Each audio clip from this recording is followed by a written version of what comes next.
ఉమ్మడి తూర్పు గోదావరి జిల్లా నేతలు నియోజకవర్గాల పునర్విభజనపైనే ఆశలు పెట్టుకున్నారు. 2026 నాటికి ఈ ప్రక్రియ ప్రారంభమయ్యే అవకాశం ఉంది.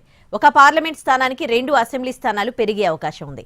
నియోజకవర్గ పునర్విభజనతో రిజర్వేషన్లు సైతం మారనున్నాయి. అదనంగా మరో 6 అసెంబ్లీ స్థానాలు పెరగనుండడంతో రాజకీయ పార్టీల నేతల్లో ఆశలు చిగురిస్తున్నాయి. ఆంధ్రప్రదేశ్లో 2026 నాటికి నియోజకవర్గాల పునర్విభజన జరగనుంది. నిజానికి 2014 రాష్ట్ర విభజనతోనే నియోజకవర్గాల పునర్విభజన జరగాలి. జనగణనతో పాటు మహిళా రిజర్వేషన్ బిల్లు ఆమోదం తర్వాతనే పునర్విభజన అనే సంకేతాలొచ్చాయి. అయితే జనగణనతో పాటు మహిళా బిల్లు ఆమోదం పొందనుండడంతో 2026లో నియోజకవర్గాల పునర్విభజన జరుగుతుందని తెలుస్తోంది. ఉమ్మడి తూర్పుగోదావరి జిల్లాలో 3 పార్లమెంటు స్థానాలున్నాయి. ప్రతి పార్లమెంటు స్థానం పరిధిలో 7 అసెంబ్లీ నియోజకవర్గాలున్నాయి.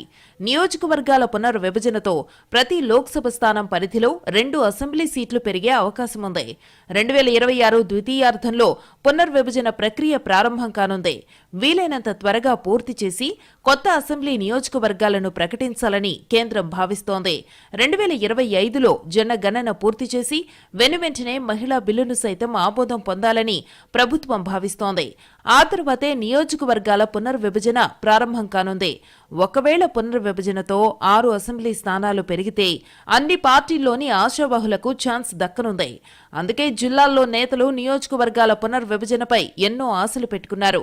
2026 నాటికి ఇది కార్యరూపం దాలుస్తుందని తెలియడంతో సంతోషపడుతున్నారు. మరోవైపు పునర్విభజనతో ఉమ్మడి తూర్పుగోదావరి జిల్లాలోని అసెంబ్లీ స్థానాలు పెరగడంతో పాటు రిజర్వేషన్లు కూడా మారనున్నాయి.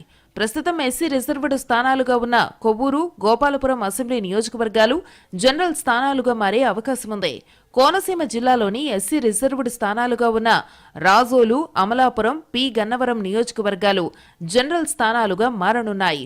జనరల్ స్థానాల్లో ఏ నియోజకవర్గాలు ఎస్సీ రిజర్వ్డ్ స్థానాలుగా మారతాయనేది చర్చనీయాంశమైందే.